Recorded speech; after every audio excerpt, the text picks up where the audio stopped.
अस्सलाम वालेकुम। मेरा नाम आमना इफ्तिखार है और मैं एक माहिर नफ्सियात हूँ। जैसे कि आप सब जानते होंगे कि माहिर नफ्सियात जो होते हैं वो मुख्तलिफ़ जो नफ्सियाती अवारिज़ होते हैं, जैसे कि depression, anxiety, sleep disorders, personality disorders और ईटिंग डिसऑर्डर्स, इससे मुतालिक जो होते हैं पहले हम असेसमेंट सर्विसेज प्रोवाइड करते हैं कि हमने ये देखना होता है कि क्या वाकई ही कोई ये ज़हनी मसला है या नहीं है, और अगर कोई इंसान ज़हनी मसले का शिकार है तो उसकी नोयत क्या है, उसकी कैटेगरी क्या है, क्या वो माइल्ड है, मॉडरेट है या सवेयर कैटेगरी में आता है। और फिर हम इस पर साइकोथेरेपी की सर्विसेज प्रोवाइड करते हैं जो कि ट्रीटमेंट सर्विसेज होती है कि आप लोगों को बताया जाता है कि किस तरह से आप अपने आप को चेंज कर सकते हैं, बेहतर कर सकते हैं और अपनी क्वालिटी ऑफ लाइफ जो है उसको इम्प्रूव कर सकते हैं। तो आज के इस वीडियो में मैं बात करूँगी कि एक बहुत कॉमन इशू है जिसकी वजह से अक्सर औकात बहुत सारे ज़हनी मसाइल का सामना करना पड़ता है, जिसमें डिप्रेशन और anxiety at the top most आते हैं। जी, आज मैं बात करना चाहूँगी कि शक क्या होता है और वहम क्या होता है। पहले इन दोनों का एक डिफरेंस जानना ज़रूरी है कि शक हम किस चीज़ को बोलते हैं और वहम किस चीज़ को बोलते हैं, इसके क्या हमारी ज़िंदगियों पे असरात होते हैं और किस तरह से हम अपने आप को इनसे बचा सकते हैं, अपने आप को सेव कर सकते हैं। पहले मैं बात करना शुरू करूँगी कि वहम क्या होता है, या जिसको हम साइकोलॉजी में बोलते हैं कि अक्सर औकात कुछ लोग जो होते हैं वो कुछ फोबियाज़ का शिकार हो जाते हैं, उनके कुछ फियर्स डेवलप हो जाते हैं, या वो कुछ ऐसे ख़ास किस्म के उनके अंदर सोचे पैदा होना शुरू हो जाती है जिनको हम वहम बोलते हैं। अब वहम का वर्ड ऐसा है कि मैं इसको अगर एक्सप्लेन करूँ तो इसमें अक्सर औकात जो लोग होते हैं बहुत कॉमनली उनमें पाया जाने वाले वहम होता है कि उनको अपनी सेहत से मुताल्लिक जो होता है वो एक डर पैदा हो जाता है, एक खौफ पैदा हो जाता है, जिसको हम ऑब्सेशन का वर्ड यूज़ करते हैं कि कोई एक ख़ास ख्याल जो बार बार उनके जहन में आना शुरू हो जाता है और वो इतना स्ट्रॉन्ग होता है कि उसकी वजह से उनके जो स्ट्रेस लेवल्स होते हैं वो बहुत बढ़ जाते हैं। स्ट्रेस इतनी ज़्यादा होती है कि वो एंजाइटी की शक्ल जो होती है वो इख्तियार करना शुरू हो जाती है।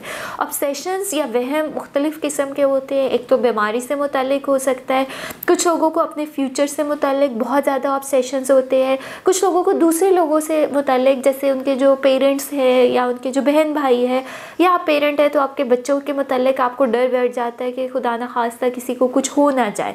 ये ऑब्सेशन कहलाता है या इसको हम ऑब्सेशनल डिसऑर्डर बोलते हैं, जिसका प्रॉपर ट्रीटमेंट या इलाज जो होता है वो बहुत ज़रूरी होता है। सेकेंड कैटेगरी आती है जिसको हम शक बोलते हैं, या इन साइकोलॉजिकल टर्म हम इसको पैरानोया या पैरानॉइड जो होते हैं सिम्टम्स वो बोलते हैं। शक ये है कि बग़ैर किसी वजह के, बग़ैर किसी हकीकत के हम अपने ही दिमाग में कुछ ऐसी सोचें पैदा कर लेते हैं जो कि नेगेटिव होती है। शक आपको दूसरों से मुताल्लिक भी हो सकता है, शक आपको अपनी काबिलियत, अपनी एबिलिटीज़ के मुताल्लिक भी हो सकता है, और इसकी मुख्तलिफ़ शक्ल जो होती है वो होती हैं, जिसमें आप दूसरे लोगों पर जब शक करना शुरू करते हैं तो उसकी एग्ज़ाम में आ जाता है कि अक्सर औकात हमने पेशेंट से ये सुना है कि उनको एक शक है कि दूसरा उनके ख़िलाफ़ बातें कर रहा है, तो वो अगर कोई भी बात होगी वो अपने तरीके से उसको इस तरह से नरेट करेगा कि ये उनके मुताल्लिक ही बात की जा रही है। या शक की दूसरी किस्म यह हो जाती है कि आपको कोई नुकसान पहुँचाना चाहता है जिसका हकीकत से कोई ताल्लुक़ नहीं होता, आपकी एक जहन की पैदावार है या आप अपने जहन में वो थाट्स जो होते हैं वो क्रिएट कर लेते हैं। तो इसीलिए ये शक जिसको हम पैरानोया बोलते हैं या वहम जिसको हम ऑब्सेशंस बोलते हैं, आपकी जो ओवरऑल क्वालिटी ऑफ लाइफ होती है उसको ख़राब करना शुरू कर देते हैं, जिसकी वजह से आपके अटेंशन, कंसंट्रेशन, फोकस ख़राब होता है, आपके आपस के सोशल कॉन्टेक्स्ट जो होते हैं, ताल्लुकात जो होते हैं वो ख़राब होना शुरू हो जाते हैं। एंड लेटर ऑन अगर इसके लॉन्ग टर्म में हम देखा जाए तो ये बहुत सारे नफ्सियाती जो मसाइल हैं वो पैदा कर सकते हैं, जिसमें एंजाइटी, डिप्रेशन, और अगर बहुत आपके एक्सट्रीम पैरानॉइड सिम्टम्स या फोबिक सिम्टम्स या ऑब्सेशनल सिम्टम्स आते हैं तो इसमें देयर आर मोर चांसेस कि इन लोगों को स्किज़ोफ्रेनिया हो। तो अपने आप को इस तरह से आप बचा सकते हैं कि अगर कभी आपके जहन में इस तरह की बातें आए, ख्यालात आए, तो उसमें ज़रूर इसको शेयर करें अपने घर वालों के साथ, अपने फ्रेंड्स के साथ, और अगर आप फ्रेंड्स और घर वालों के साथ शेयर नहीं कर सकते तो उसमें प्रोफेशनल हेल्प लें, जिसमें आप किसी काउंसलर से बात कर सकते हैं, साइकोलॉजिस्ट से बात कर सकते हैं या साइकेट्रिस्ट से बात कर सकते हैं,